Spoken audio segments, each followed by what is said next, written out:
La grande majorité des gens devraient apprendre à compter leurs calories. La plupart des personnes avec lesquelles je parle et qui veulent perdre du poids mais qui savent pas forcément par où commencer ont entendu parler vite fait des calories et ils savent qu'ils ne veulent pas les compter. En mode, le premier qui compte ses calories, sa mère c'est... Pourtant, moi mon avis c'est que si t'as jamais compté tes calories de ta vie, t'auras 10 fois plus de mal à perdre du poids. Mais je sais qu'au début, c'est lourd. En revanche, le fait d'apprendre à compter tes calories et tes macros, par extension, le fait de savoir le faire, va te permettre de craquer le code de la perte de poids. En tout cas, c'est comme ça que ça a fonctionné pour moi, c'est comme ça que je suis passé de 89 à 69 kilos, et c'est comme ça qu'il y a des millions de personnes chaque année, chaque mois, chaque jour, je sais pas, mais chaque année, chaque mois, qui perdent du poids et qui conservent cette perte de poids sur la durée. Petit disclaimer avant de commencer, en aucun cas, compter ses calories, c'est la seule chose que tu dois faire pour perdre du poids, mais c'est une question importante. Allez, c'est parti, faut-il compter ses calories? La réponse très simple selon moi, c'est t'iras pas en enfer si tu le fais pas, mais ça augmente très fortement tes chances de réussir ta perte de poids. En revanche, si tu n'as aucune notion, que tu es une pipe en nutrition, que tu n'as aucune idée de combien il y a de calories, de protéines dans un blanc de poulet, tu vas au petit bonheur la chance. Le principal problème que tu peux avoir si tu n'as jamais compté tes calories de ta vie, c'est que tu sais pas ce que tu mets dans ton corps. Pourquoi c'est un problème justement? On va dire que ce verre, c'est ton corps. L'eau à l'intérieur, c'est les aliments que tu ingères. Quand le verre est vide, tu as un dans le corps. T'as aucune énergie et à terme tu risques de canner, donc ton corps il se met à taper dans tes réserves. Quand le verre déborde, t'as trop d'énergie et le trop plein, tu le stockes sous forme de graisse. Donc en toute logique, tu veux que le verre il soit un tout petit peu moins que plein, tu veux qu'il soit à 10 ml avant le haut du verre. Ah là, on est bien. Là c'est facile parce que t'as la vue sur le verre. Maintenant, si tu fermes les yeux, ça reste possible, tu peux aller taper 10 ml avant le haut du verre, mais ça devient beaucoup plus difficile, beaucoup plus incertain. Et ne jamais avoir compté ses calories, ça revient à fermer les yeux. Tu peux remplir ton corps correctement, mais ça devient beaucoup plus difficile. Ce qu'il faut comprendre, c'est qu'une perte de poids, d'un point de vue énergétique, c'est simplement manger un petit peu moins que ce dont tu as besoin. Donc, je grossis le trait, mais si tu manges trop, tu grossis. Si tu manges trop peu, tu peux avoir des réactions de ton corps type grosse dalle, grosse sensation de faible énergie, je pourrais en parler, mais le fait de compter tes calories va te donner un outil pour éviter ce trop ou ce pas assez. Il y a le professeur Layne Norton qui a une très bonne analogie sur le sujet. Just keeping a budget does not ensure that you'll become wealthy, but it can be a valuable tool for many people. But if you aren't making enough money or you're spending too much money, it doesn't matter if you're budgeting or not. The important thing about a budget is often by keeping a budget, it changes the way you behave. Just like calorie counting. If you count calories, many times, it will change the way you behave. Donc c'est un très bon outil. Et étant donné que la seule condition qui va définir si oui ou non tu vas perdre du poids, c'est le déficit calorique, tu as juste besoin de savoir si tu es en déficit calorique. Donc comment tu estimes la quantité d'énergie que tu dépenses? J'en parle un peu dans la vidéo qui s'appelle « Le secret de la perte de gras, ça n'existe pas ». Moi, grosse maille, comment je fais? Je prends mon métabolisme de base, mon nombre de pas par jour et mon cardio sur la journée ou la semaine. Donc une fois que tu as ça, tu peux estimer quelle quantité d'énergie tu mets dans ton corps chaque jour en comptant tes calories, donc en utilisant cet outil.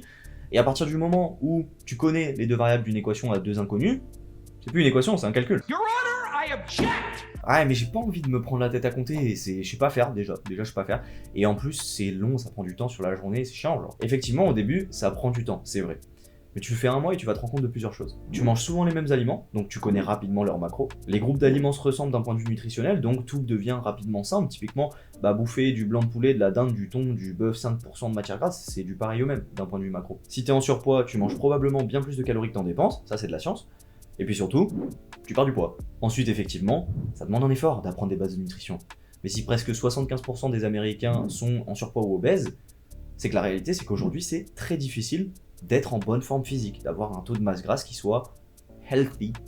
Donc, tu peux dire que t'as pas envie de compter tes calories, tu peux faire ce choix, mais il faut être cohérent ensuite avec le fait que tu vas probablement avoir beaucoup plus de difficultés à perdre du poids. En gros, c'est comme dire, je veux me payer des bêtes de vacances, mais je veux pas économiser. Tu peux, mais ça veut dire qu'il faut que tu trouves un moyen de contourner la solution que 99% des personnes ont trouvé pour se payer des bêtes de vacances, à savoir mettre de l'argent de côté. L'avantage, c'est qu'une fois que tu as ces bases de nutrition, ton alimentation, elle passe en mode automatique. Je pense que c'est aussi pour ça que je suis jamais retombé en surpoids, c'est que j'ai compté mes calories suffisamment longtemps pour avoir une idée extrêmement fine de ce que je mets dans mon corps. Et justement, disclaimer, je suis totalement conscient qu'on peut tomber dans des extrêmes. Comme toujours, la vérité se trouve dans la nuance, donc compte tes calories, juste le temps de savoir ce que tu te mets dans le bide, et après, tu peux t'arrêter. Comme le dit notre professeur Layne Norton, t'es pas obligé de le faire. C'est-à-dire que si tu arrives à perdre du poids sans jamais compter tes calories, magnifique, continue, tu te rapproches de ton objectif et c'est top.